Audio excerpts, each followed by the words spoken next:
සුබ දවසක් සියලුම දෙනාට. මම චතුර ලංකානාත්. මම අද ඔය කට්ටියට න්‍යාස පාඩමේ තීරි වලින් 70%ක් පමණ මේ වීඩියෝ එකෙන් කරලා ඉවර කරනවා. ඉතුරු 30% පමණ ප්‍රමාණය මම තව අලුත් වීඩියෝ එකකින් ඔය කට්ටියට කියලා දෙනවා. මම අද කතා කරන මාතෘකාව කම්බයින්ඩ් මැත්ස් විෂයේ පියෝ මැත්ස් වලට අදාළව න්‍යාස කියන මාතෘකාව. මේක හැමදාම විභාගයේ 13 ප්‍රශ්නයට අනිවාර්යෙන්ම එනවා. මේ ප්‍රශ්නය අනිවාර්යෙන්ම කරගන්න පුළුවන්. ඒ වගේම තමයි මේ ප්‍රශ්නයට ලකුණු 75කට ආසන්න ප්‍රමාණයක් හැම අවුරුද්දකම වගේ ලැබිලා තියෙනවා. ඒ කියන්නේ ඉදිරියේදීත් අපිට ඒ ලකුණු 75ට ආසන්න ප්‍රමාණය ලැබෙනවා. නිසා මේ මම කියලා දෙන තියරි කරුණු හරියට අහගෙන ඉන්න. ඒව හරියට ග්‍රහණය කරගත්තොත් අපිට පාස් පේපර් කරන්න පුළුවන්.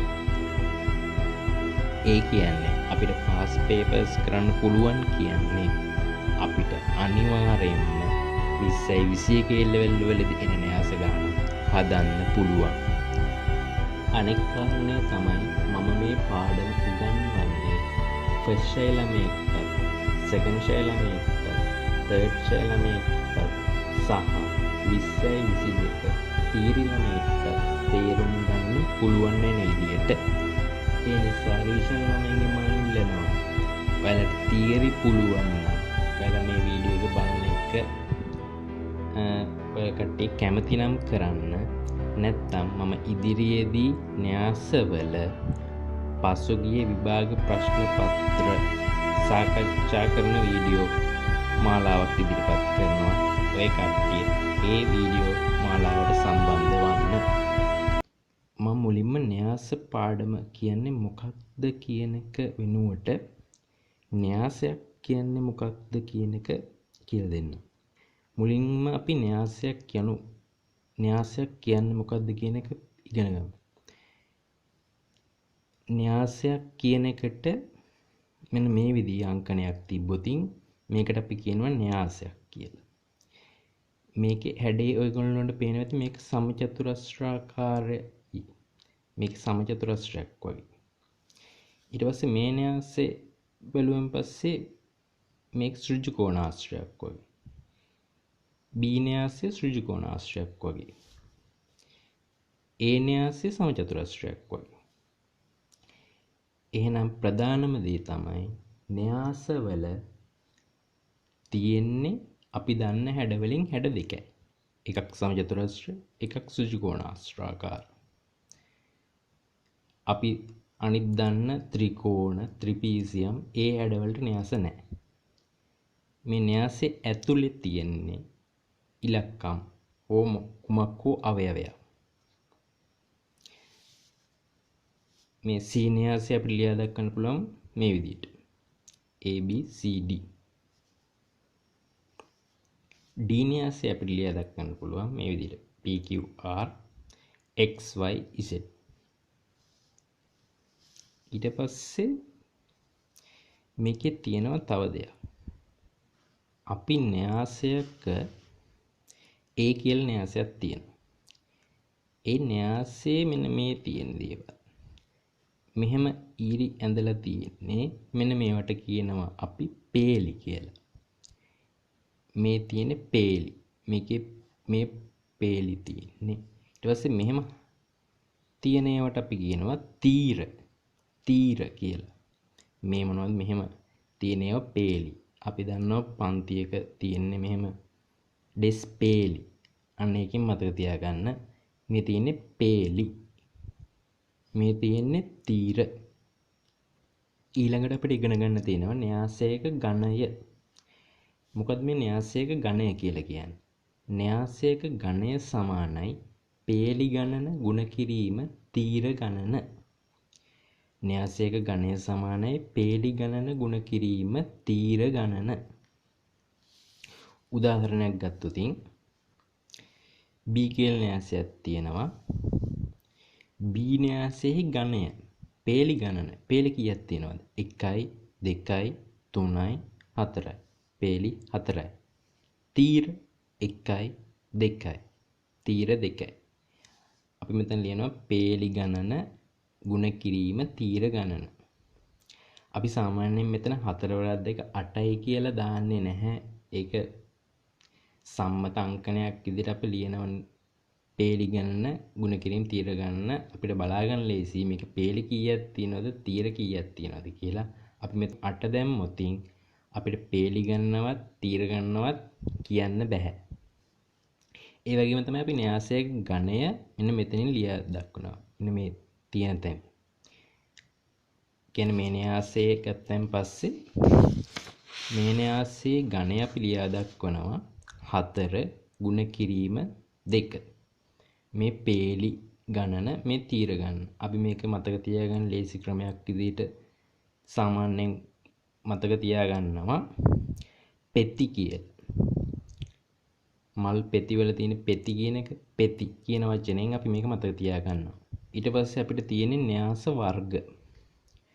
න්‍යාස වර්ග බලද්දී පළවෙනියෙන්ම තියෙනවා පේලි න්‍යාසය කියලා එකක්. මොකද්ද මේ පේලි න්‍යාසය කියලා කියන්නේ? එක පේලියක් පමණක් සහිත න්‍යාසයක් පේලි න්‍යාසයක් වේ. මොකද එක පේලියක් පමණක් සහිත න්‍යාසයක් පේලි න්‍යාසයක් වේ. ඒ කියන්නේ ඒකේ තියෙන්නේ පේලි එකයි. එක පේලියයි. ඒ කියලා න්‍යාසයක් තියෙනවා මෙන්න මෙහෙම. පේලි එකයි. අපි මේකෙන් න්‍යාසේ මේ ඝණය ලියලා දැක්වුවොත් පේලි කියද එකයි. මේ තියෙන්නේ පේලි ගණන තමයි ලියලා තියෙන්නේ. පේලි එකයි. මේකේ තීර තුනක් තියෙනවා. ඒක තමයි අපි මේ න්‍යාසයේ ඝණය කියලා මෙතන ලියා දක්වලා තියෙන එක. ඊට පස්සේ අපේ න්‍යාස වර්ගවල දෙවනි එක තියෙනවා තීර න්‍යාසය. මොකද මේ තීර න්‍යාසයක් කියලා කියන්නේ?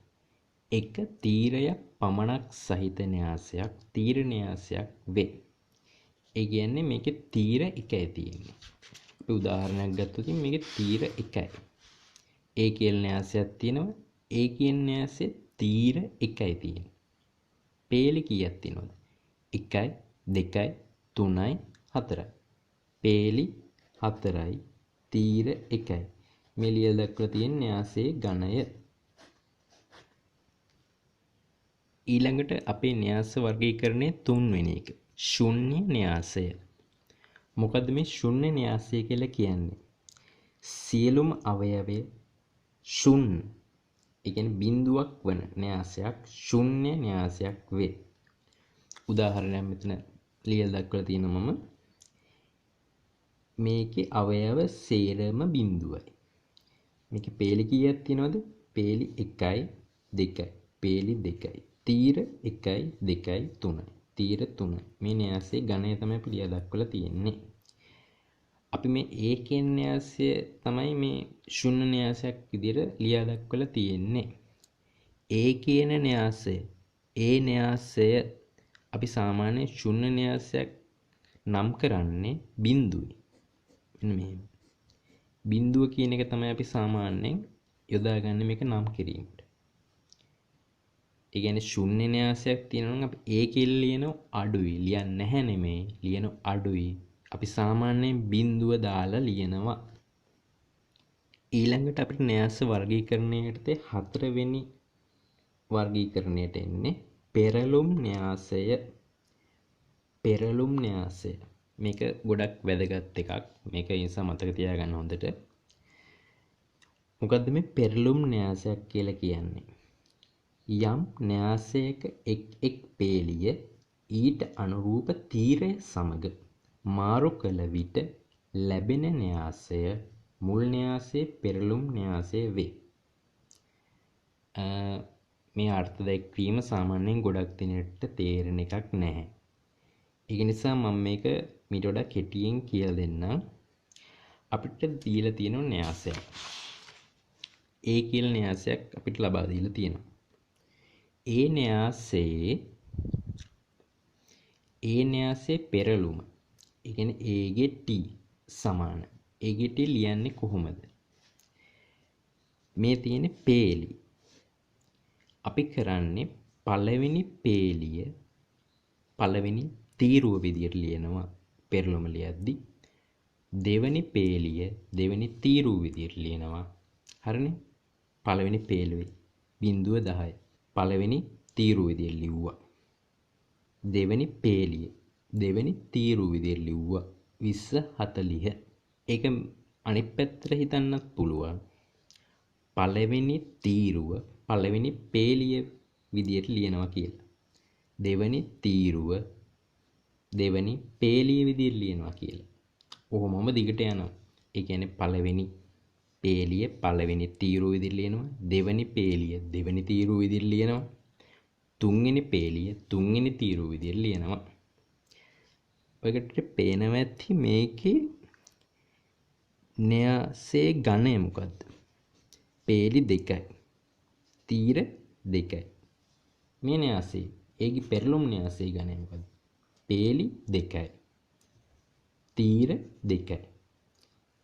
න්‍යාසයේ පෙරළුම වෙද්දී මේ උදාහරණයේ හැටියට න්‍යාසයේ ඝනය වෙනස් වෙලා නැහැ. මුලින් පේලි 2යි මෙතනත් පේලි 2යි. මුලින් තීර 2යි මෙතනත් තීර 2යි. අපි තව උදාහරණයකට යමු. මේ තියෙනවා B කියලා න්‍යාසයක්. B න්‍යාසය. B න්‍යාසයේ පේලි 2යි තීර 3යි. B ගේ පෙරළුම් න්‍යාසය ලිව්වා. පළවෙනි පේලිය පළවෙනි තීරුව විදියට ලියනවා. පළවෙනි පේලිය 1 4 5 පළවෙනි තීරුව විදියට ලියනවා 1 4 5. දෙවෙනි පේලිය දෙවෙනි තීරුව විදියට ලියනවා 2 3 බිංදුව. මුලින් B කියලා අපි ගත්ත එකේ න්‍යාසයේ ඝනය මොකක්ද? 2 3. කියන්නේ පේලි 2යි තීර 3යි. ඊළඟට අපි B ගේ පෙරළුම් න්‍යාසයේ ඝනය මොකක්ද? පේලි 1යි 2යි 3යි. පේලි 3යි තීර 2යි. අය කියන්නේ මුලින් තිබ්බ ඝනය නෙමෙයි පෙරළුමේ තියෙන්නේ. ඒ කියන්නේ පෙරළුමේදී න්‍යාසයේ ඝනය වෙනස් වෙලා තියෙනවා. අපි කලින් උදාහරණේ න්‍යාසයේ ඝනය වෙනස් වුන්නේ නැහැ. ඒ කියන්නේ අපිට සාධාරණ විදිහට කියන්න පුළුවන් මොකද්ද? යම් න්‍යාසයක පෙරළුම සිද්ධ වෙද්දී න්‍යාසයේ ඝනය වෙනස් වෙලා තියෙනවා. න්‍යාසයේ ඝනය වෙනස් වෙලා තියෙන්නේ කොහොමද? මුලින් තිබ්බේ 2 3. දැන් තියෙන අලුතෙන් 3 2. කලින් එකේ 3 1 තමයි අපිට ඒක තේරුනේ නැහැ මොකද ඒකේ තිබ්බේ 2 2. ඒකේ පෙරළුමේ 3 2 2. ඒක නිසා දැන් අපිට මොකක් හරි න්‍යාසයක් තියෙනවා නම් පෙරළුම ලියන්න අපිට දීලා තියෙන න්‍යාසයේ ඝනය 2 5 නම් අපි ලියන පෙරළුම් න්‍යාසයේ ඝනය 5 2 විය යුතුමයි. ඒක හොඳට මතක තියාගන්න ඕනේ. ඊට පස්සේ අපි න්‍යාස වර්ගීකරණය යටතේ සමචතුරස්‍ර න්‍යාසය. මොකද මේ සමචතුරස්‍ර න්‍යාසය කියලා කියන්නේ? පේලි ගණන සහ තීර ගණන සමාන න්‍යාසයක් වේ. ඒ කියන්නේ පේලි ගණනයි පේලි මේ තියෙන්නේ මේ තියෙන තීර ගණනයි සමාන න්‍යාසය. ඒ කියන්නේ අපි මේ ලියන න්‍යාසයේ ඝනයේ ඉලක්කම් දෙකම එක සමාන විය යුතුයි. මේ 2 2. මම තව උදාහරණයක් දාලා තියෙනවා මේකෙත් 3 3. මෙන්න මේ විදිහට 3 3 4 4 5 5 ඔහොම දිගටම යනවා. ඒවට අපි කියනවා සමචතුරස්‍ර න්‍යාසය කියලා. අපි අන්තිමට කතා කරේ සමචතුරස්‍ර න්‍යාස ගැන. ඊට පස්සේ මේ සමචතුරස්‍ර න්‍යාසවල එක එක විදි තියෙනවා.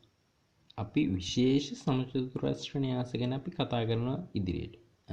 පළවෙනි විශේෂ සමචතුරස්‍ර න්‍යාස වර්ගය විකර්ණ න්‍යාසය. මොකද මේ විකර්ණ න්‍යාසයක් කියලා කියන්නේ? මේ විශේෂ සමචතුරස්‍ර න්‍යාසයක් වන අතර ප්‍රධාන විකර්ණයේ අවයව හැර අනෙකුත් අවයව සියල්ලම බිඳුවක් වන න්‍යාසයක් වේ. ඔය කට්ටියට මම මේක කියලා දෙන්න ඉස්සෙල්ලා සමචතුරස්‍රයක ප්‍රධාන විකරණය සහ ද්විතීක විකරණය කියන්නේ මොකක්ද කියන එක කියලා දෙන්න. අපි ගත්තතින් මේ සමචතුරස්‍රය. මේක තියෙන සමචතුරස්‍රයක් කියලා හිතන්න. මේකේ මෙන්න මේකට අපි කියනවා ප්‍රධාන විකරණය. මේක ප්‍රධාන විකරණය. මේකට කියනවා ද්විතීක විකරණය. මේක ද්විතීක විකරණය. අපි මෙයා කතා කරන්නේ අර්ථ දෙකකින් තියෙන්නේ මොකද්ද? ප්‍රධාන විකරණය. එහෙනම් අපි ප්‍රධාන විකරණය කියන්නේ මේක. න්‍යාසයේ මෙන්න මෙහෙම ඉරක් ගෙහුවම එන්නේ ප්‍රධාන විකරණය. උදාහරණයක් ගත්තොත් ප්‍රධාන විකරණය අවයව හැර අනෙකුත් අවයව සේරම බිඳුව වෙලා. මේ පේනවා. එහෙනම් ඒ කියන්නේ විකර්ණ න්‍යාසයක්. ඒ වගේම ඒ කියන්නේ සමචතුරස්‍ර න්‍යාසයක්. අපි තව උදාහරණයකට ගියොත් B කියලා න්‍යාසයක් තියෙනවා මෙහෙම. ඒකේ විකර්ණය මොන විකරණයද? ප්‍රධාන විකරණය. අවයව හැර අනෙකුත් අවයව සියල්ලම බිඳුවක් වේ. ඒ කියන්නේ අනෙකුත් අවයව සියල්ලම බිඳුවක් වෙලා. එහෙනම් B කියලා කියන්නේ මොකද්ද? විකර්ණ න්‍යාසයක්. ඒ වගේම තමයි B කියලා කියන්නේ මොකද්ද? සමචතුරස්‍ර න්‍යාසයක්. විශේෂ සමචතුරස්‍ර න්‍යාස වර්ගීකරණය යටතේ දෙවෙනි එක. අදිශ න්‍යාසය. මොකද්ද මේ අදිශ න්‍යාසයක් කියලා කියන්නේ? මෙය විශේෂ සමචතුරස්‍ර න්‍යාසයක් වන අතර විශේෂ විකර්ණ න්‍යාසයක්ද වේ. ප්‍රධාන විකරණයේ අවයව සියල්ලම සමාන වන සහ ප්‍රධාන විකරණයේ හැර අනෙකුත් අවයව සියල්ලම බිඳුවක් වන න්‍යාසයක් වේ. ඒ කියන්නේ මොකද්ද? ප්‍රධාන විකරණයේ අවයව සේරම සමානයි.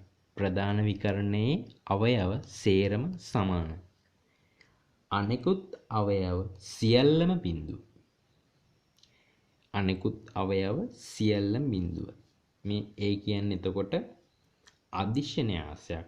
ඒ වගේම ඒ කියන්නේ මොකද්ද? සමචතුරස්‍ර න්‍යාසයක්. අපි තව උදාහරණයකට ගියොත් B කියලා න්‍යාසයක් තියෙනවා. මේ තියෙන්නේ ප්‍රධාන විකරණය. ප්‍රධාන විකරණයේ අවයව සියල්ලම සමානයි. අනෙකුත් අවයව සියල්ලම බිඳුව. එහෙනම් B කියලා කියන්නේ අදිශ න්‍යාසයක්. ඒ වගේම B කියලා කියන්නේ සමචතුරස්‍ර න්‍යාසයක්. ඊට පස්සේ අපිට මේ පාඩමේ වැදගත්ම තවත් එක් න්‍යාස වර්ගයක් තියෙනවා ඒකක න්‍යාසය. මොකද්ද මේ ඒකක න්‍යාසය කියලා කියන්නේ? ප්‍රධාන විකරණය. මම කලින් කියලා දීලා තියෙනවා ප්‍රධාන විකරණය කියන්නේ මොකද්ද කියලා. දැන් මතක් කරගන්නවා. ප්‍රධාන විකරණයේ අවයව සියල්ලම එකවන සහ ඉතිරි අවයව සියල්ලම බිඳුවක් වන සමචතුරස්‍ර න්‍යාසයක් වේ. ඒකට තමයි ඒකක න්‍යාසය කියලා කියන්නේ. අපි උදාහරණයක් ගත්තොත් ඒකක න්‍යාසයකට ප්‍රධාන විකරණයේ අවයව සේරම එකයි. එකේ ඉලක්කම ප්‍රධාන විකරණයේ අවයව සේරම එකයි. අනෙකුත් අවයව සේරම බිඳුවයි. මේ ඒ කියලා න්‍යාසයක් තියෙනවා. ප්‍රධාන විකරණයේ අවයව සේරම එකයි. අනෙකුත් අවයව සේරම බිඳුවයි. අපි මේකට තව විශේෂ නමක් යොදනවා. ඒකක න්‍යාසය. අපි ඒකක න්‍යාසය ඒ කියලා මෙහෙම ලියනවා. ලියන්නේ නැත්තේ නෑ. නමුත් අපි සංකේතවත් කරනවා ඒකක න්‍යාසයක් නම් ඒකයි කියලා. අපි කලින් ඒ වගේ සංකේතයක් යොදාගත්තා. ඒ ශුන්‍ය න්‍යාසයට. ශුන්‍ය න්‍යාසය අපි පෙන්වන්න අපි ඒක බිඳුව දානවා. අපි ඒකක න්‍යාසයට තවත් උදාහරණයක් ගමු. ප්‍රධාන විකරණයේ අවයව සේරම එකයි. අනෙකුත් අවයව සේරම බිඳුවයි. එහෙනම් මේකත් ඒකක න්‍යාසයක්. මේ දෙකම සමචතුරස්‍ර න්‍යාස. ඊළඟට අපිට තියෙනවා විශේෂ සමචතුරස්‍ර න්‍යාස වර්ගීකරණය යටතේ හතරවෙනි එක සමමිතික න්‍යාසය. මොකද්ද මේ සමමිතික න්‍යාසය කියලා කියන්නේ? ප්‍රධාන විකරණයෙන් දෙපස අවයව සමාන වන න්‍යාසයක් වේ. අපි උදාහරණයක් ගත්තොත් මේ තියෙන්නේ ප්‍රධාන විකරණය. ඒතකොට මේ තියෙන්නේ ද්විතීයික විකරණය. මම ඒක කලින් කියලා දෙලා තියෙනවා. ප්‍රධාන විකරණයේ දෙපස අවයව සමානයි. ප්‍රධාන විකරණයේ දෙපැත්ත බලන්න. මෙහෙම බලන්න. මේ දෙපැත්තේ අවයව සමානයි. අපි නිකමට මේකේ A ගේ T හොයමු. ඒ කියන්නේ A ගේ පෙරළුම් න්‍යාසය. මම කලින් කියලා දීලා තියෙන පෙරළුම් න්‍යාසය ලියන විදිය. A ගේ T පළවෙනි පේලිය පළවෙනි තීරු විදිලිය. පළවෙනි පේලිය 5 ඍණ 7. පළවෙනි තීරු විදිලිය 5 ඍණ 7. දෙවෙනි පේලිය දෙවෙනි තීරු විදිලිය. දෙවෙනි පේලිය ඍණ 7 ඍණ 8. දෙවෙනි තීරු විදිලිය ලියනවා ඍණ 7 ඍණ 8. මේ තියෙන A ගේ T. දැන් බලන්න මේ දෙකේ තියෙන මොකද්ද මේ දෙකේ සමානත්වයක් තියෙනවද වෙනස්කමක් තියෙනවද? මේ දෙක සමානයි. මේ දෙක සමානයි. ඒ කියන්නේ දැන් මේකේ අපි ගත්තොත් මේකේ න්‍යාසයේ ඝනය වෙන්නේ 2 පේලි 2යි තීර 2යි. මේ න්‍යාසයේ ඝනය වෙන්නේ පේලි 2යි තීර 2යි. දැන් අපිට ඇවිල්ලා තියෙනවා සමමිතික න්‍යාසවල A සහ A ගේ T A ගේ පෙරළුම් න්‍යාසය සමානයි කියලා. ඒ කියන්නේ A සමමිතික න්‍යාසයකි. A සමමිතික න්‍යාසයක් නම් A සමානයි A ගේ T වේ. A සමානයි A ගේ T. A ගේ පෙරළුම් න්‍යාසය සමානයි A න්‍යාසය වේ. මේක සාමාන්‍යයෙන් අපි මතක තියාගන්න ඕන දෙයක්.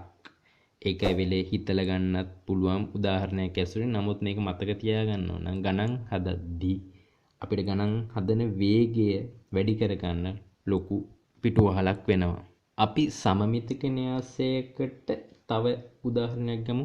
B කියලා න්‍යාසයක් තියෙනවා. B න්‍යාසයේ ප්‍රධාන විකරණය මේ තියෙන්නේ. ප්‍රධාන විකරණයෙන් දෙපස අවයව සමාන වන වනම් අපි ඒකට කියනවා සමමිතික න්‍යාසයක් කියලා. මේ තියෙන ප්‍රධාන විකරණය. ප්‍රධාන විකරණයේ දෙපස අවයව සමාන වෙනවද කියලා බලන්න. මේ තියෙන්නේ සමානයි. මේ සමානයි.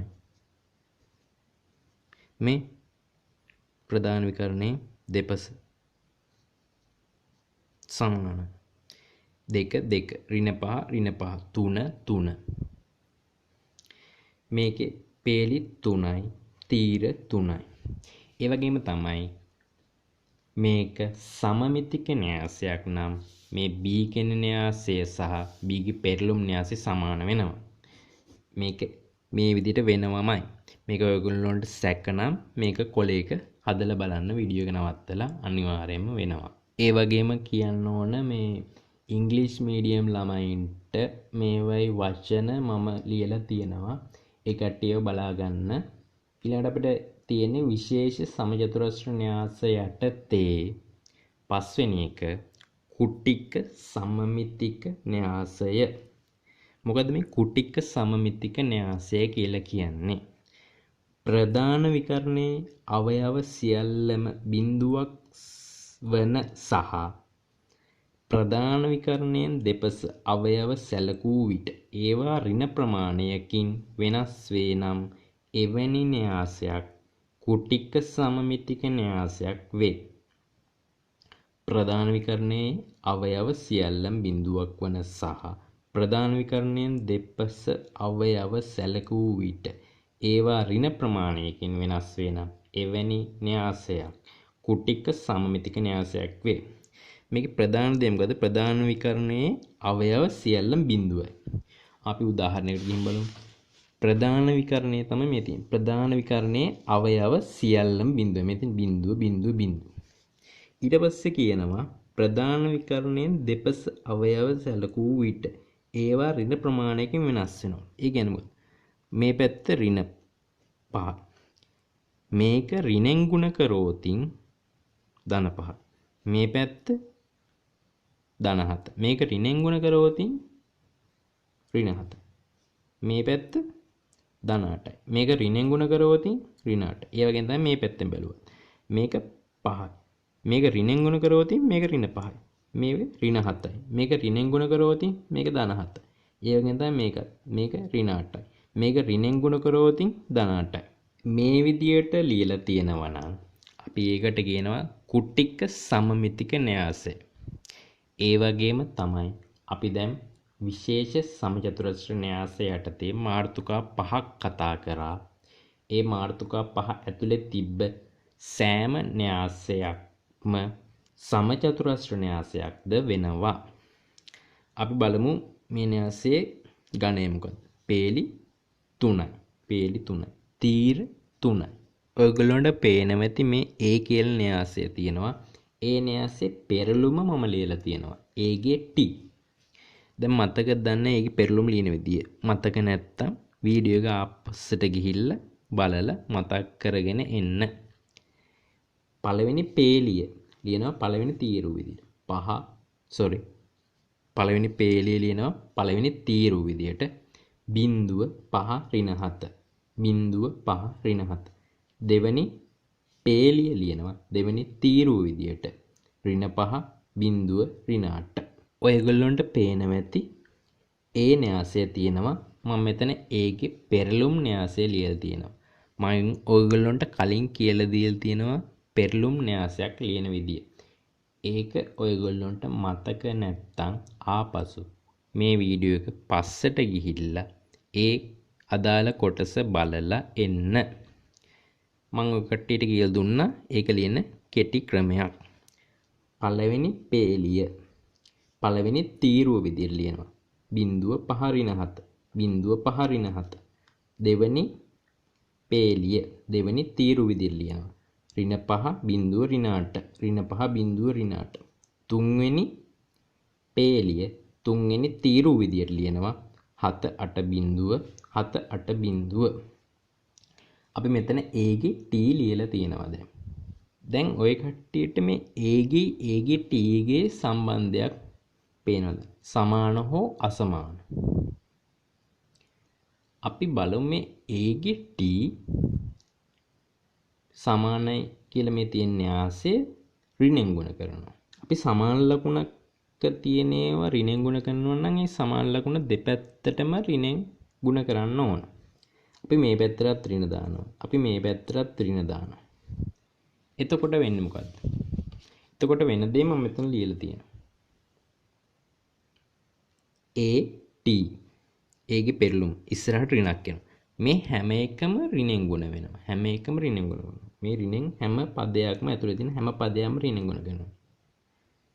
ඇතුලේ තියෙන හැම පදයක්ම ඍණෙන් ගුණ වෙනවා. බිංදුව ඍණෙන් ගුණ කරාම බිංදුව. ඍණ 5 ඍණෙන් ගුණ කරාම ධන 5යි.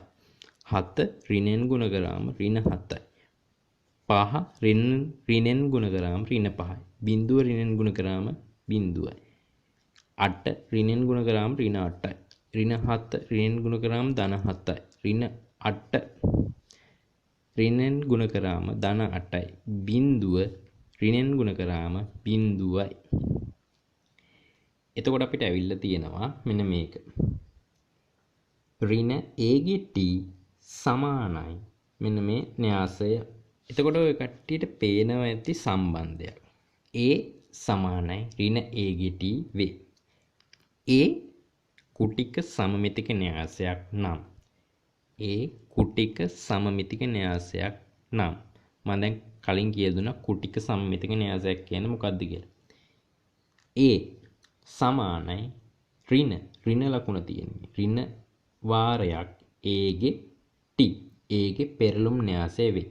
මේකත් සාමාන්‍යයෙන් මතක තියාගන්නව නම් අපිට ලේසි මේ වැඩේ කරගෙන යන්න ගණන් හදද්දි ඉක්මන් වෙනවා.